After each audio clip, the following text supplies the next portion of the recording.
संपूर्ण देशाचं आता लक्ष लागून राहिलंय ते म्हणजे दादर आणि माहीम या विधानसभेकडून. कारण या ठिकाणी मनसे प्रमुख राज ठाकरे यांचे चिरंजीव अमित राज ठाकरे यांना उमेदवारी पक्षाकडून जाहीर झालेली आहे. इथून विद्यमान आमदार आहेत सदा सरवणकर, शिवसेनेचे कट्टर आणि जुने ज्येष्ठ नेते म्हणून मानले जातात. आपण त्यांची थेट बातचीत करणार आहोत.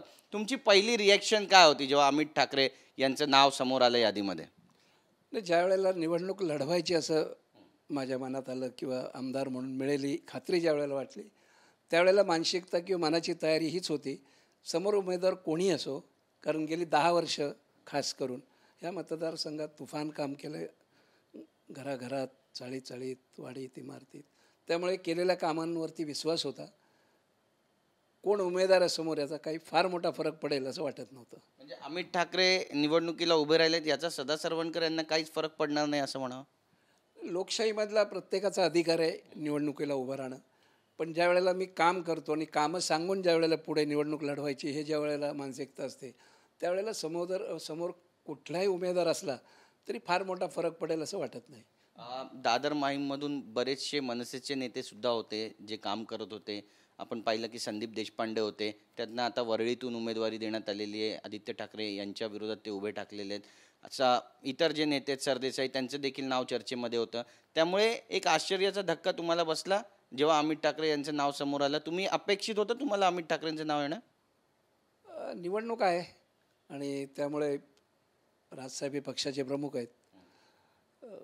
मुलाला उमेदवारी दिली तर मला असं वाटत नाही त्याच्यामध्ये एक आश्चर्य आणि धक्का बसणं वगैरे अपेक्षित होतं. अपेक्षित होतं तुमच्यासाठी. अमित ठाकरे स्वतः म्हणतायत की मी हा संपूर्ण प्रभाग जो आहे दादर माहीम तो खूप चांगल्या प्रकारे ओळखतो. इथल्या जनतेशी माझा संपर्क आहे. सिद्धिविनायकला मी पायी जातो. बाप्पाकडे काही मागत नाही. त्यासोबतच फुटबॉलसुद्धा खेळतो आणि यंदा तर विधानसभेसाठी माझ्यासाठी फ्री किक आहे. मला असं वाटतं ते मतदारसंघ ओळखतो म्हणतात त्याच्यातच खूप आहे. मतदारसंघ ओळखून मतं मिळत नाहीत, तर मतदारसंघामध्ये जाऊन जर आपण काही नागरी कामं केली, लोकांना भेटलो तर मतदान करतात. आजचा मतदार अतिशय हुशार आहे. त्याला माहिती आहे की आपल्याला आपल्या अडीअडचणीला गरजांसाठी 24 तास कुठला उमेदवार आपल्याला उपलब्ध राहणार आहे. आणि त्यामुळे मतदान ते आपल्या सोयीनुसार मतदार हे आपल्याला सहज भेटेल अशाच उमेदवाराला करतात. आणि आम्ही 365 दिवस फक्त मतदारांसाठी उपलब्ध असतो. कुठली वेळ वेगळी आमच्यासाठी नसते. ती ते म्हणतात की माझं बालपण गेलं या मतदारसंघामध्ये, त्यामुळे जी जनता आहे ती मला साथ देईल. असं आहे की माझी राजकीय कामाची सुरुवात ही साधारणतः 1976ला झाली. अमित साहेबांचा जन्म झाला होता का मला माहीत नाही, पण 76पासून मी गटप्रमुख, उपशाखा प्रमुख, शाखा प्रमुख, 3 वेळा नगरसेवक, आमदार ही सगळी कामं केलेली आहेत. आणि घराघरात आमचे चांगले संबंध आहेत, घरोब्याचे संबंध आहेत. अनेक तरुण मुलांना नोकऱ्याच्या माध्यमातून त्यांना केलेली मदत, सर्वसामान्य नागरिकांना ज्या काही नागरी समस्याच्या बाबतीत केलेली मदत, मला असं वाटतं हा इथला मतदाता हे विसरणार नाही.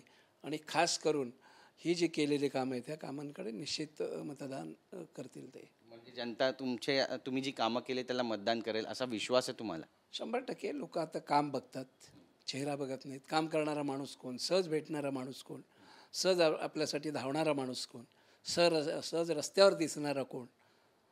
त्यामुळे त्या सगळ्याची उत्तरं मला असं वाटतं की आपल्याला मतपेटीद्वारे बघायला मिळतील. पण ही जी लढत आहे ती तिरंगी होईल असं वाटतं. ठाकरे ब्रँड आहे आणि एक सर्वसामान्य कार्यकर्ता, नेता विरुद्ध राजपुत्र अशी ही रंगतदार लढाई होणार आहे.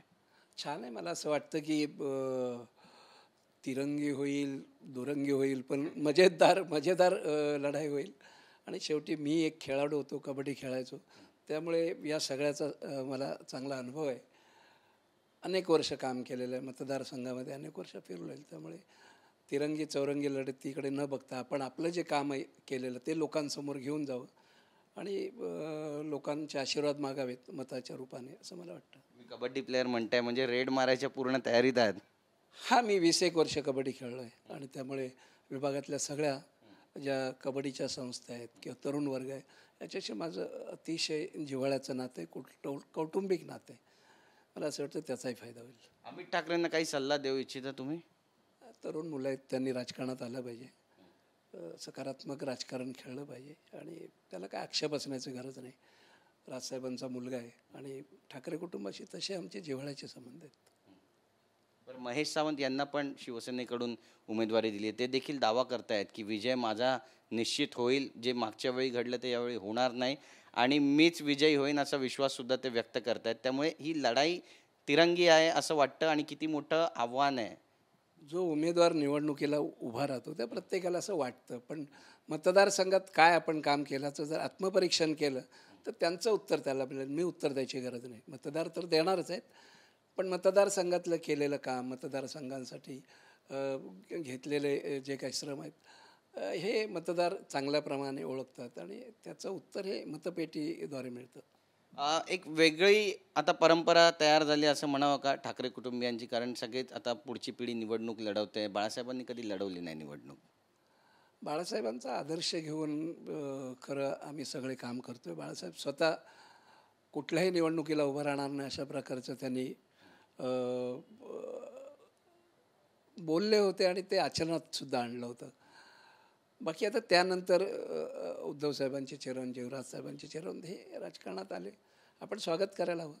पण एक प्रकारचं दडपण असतं मनावरती की आता यांच्यासमोर टिकाव कसा लागणार, कसं समोर जाणार, यांना क्रॉस कसं करणार?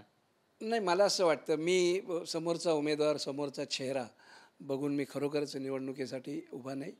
मी जे काही काम केलं आहे गेली जवळजवळ 30 वर्ष हे काम घेऊन मी उभा आहे. माझ्यासमोर कुठला चेहराही मी बघत नाही. मी लोकांना अडीअडचणीत केलेली मदत, लोकांसाठी केलेली नागरी कामं ह्या सगळ्यांवरती माझा विश्वास आहे. त्यामुळे कोण चेहरा आहे आणि चेहरा बघून धक्का घेणाऱ्यापैकी मी नाही. अनेक चेहरे यापूर्वीसुद्धा पाहिले. त्यामुळे माझ्या कामांवरती विश्वास आहे आणि मतदारांवर विश्वास आहे. अमित ठाकरेंनी पत्रकार परिषद घेतली. ते म्हणतायत की माहीमचे जे समुद्रकिनारे आहेत, दादरचे जे समुद्रकिनारे आहेत त्यांसाठी ते काहीतरी करू इच्छितात आणि हे सगळे किनारे स्वच्छ करणार. चांगली गोष्ट आहे. तरुणांनी किनाऱ्याकडे लक्ष दिलं पाहिजे आणि ते करत असतील तर आपण स्वागत करायला पाहिजे. मुख्यमंत्र्यांनी पण निधी दिला होता या सगळ्या समुद्रकिनारे स्वच्छ करण्यासाठी. मुख्यमंत्री महोदयाने मुख्यमंत्री झाल्यानंतर मुंबई शहरासाठी खूप मोठ्या प्रमाणात निधी दिला की गेल्या 30-40 वर्षात असा निधी मिळाला नव्हता आणि त्या निधीमुळे मुंबईमध्ये आज रस्ते कॉन्क्रीटचे सुशोभीकरण ह्या सगळ्या गोष्टी आपल्याला पाहायला मिळतात आणि त्याचाही फायदा या निवडणुकीत होईल असं मला वाटतं. पण मग किनारे स्वच्छ झाले नाही असं म्हणावं? नाही, आहेत की किनारे स्वच्छ आहेत. आता कुठल्या किनाऱ्याकडे त्यांनी पाहिलं मला माहिती नाही. शेवटी समुद्राच्या लाटा येतात, त्या लाटांबरोबर काय येतं आपल्याला माहिती आहे. त्यामुळे आज जरी आम्ही सफाई केली तरी दुसऱ्या दिवशी त्या लाटांमध्ये नेमकं काय आलेलं असतं हे दुसऱ्या दिवशी साफ करावं लागतं आणि ते जर करत असतील तर आनंद आहे. तुमचा किती हजार मतांनी विजय होईल, किती हजारांची लीड घ्याल असा तुम्हाला विश्वास आहे? निवडणूक हे काही ज्योतिष सांगण्यासारखं माध्यम नाही. मला असं वाटतं मी केलेलं काम आहे. घराघरात आपले संबंध आहेत. त्यामुळे मी अमुक मताने विजयी ह्यापेक्षा सांगण्यापेक्षा मी निवडून येईन एवढं नक्की. नक्कीच. एक जी टीका वारंवार होते ती म्हणजे आदित्य ठाकरे जेव्हा उभे होते त्यावेळी उमेदवार दिला नव्हता राज ठाकरे यांनी आणि आता पुन्हा एकदा टीका होऊ लागली आहे की अमित ठाकरे उभे राहिले तर तिथे शिवसेनेचा उमेदवार देण्यात आलेला आहे.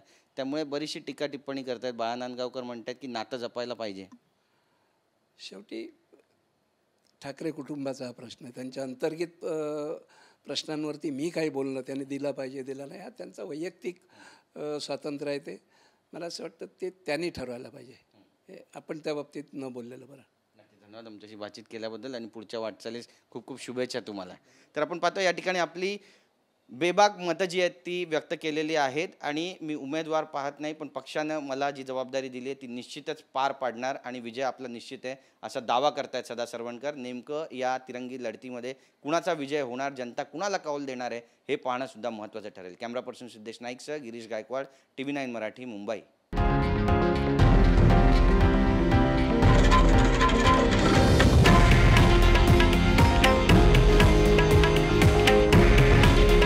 हे आहे देशातील नंबर 1 न्यूज नेटवर्क आणि आपण पाहत आहात TV9 मराठी. काळजी तुमची, हित महाराष्ट्राचं.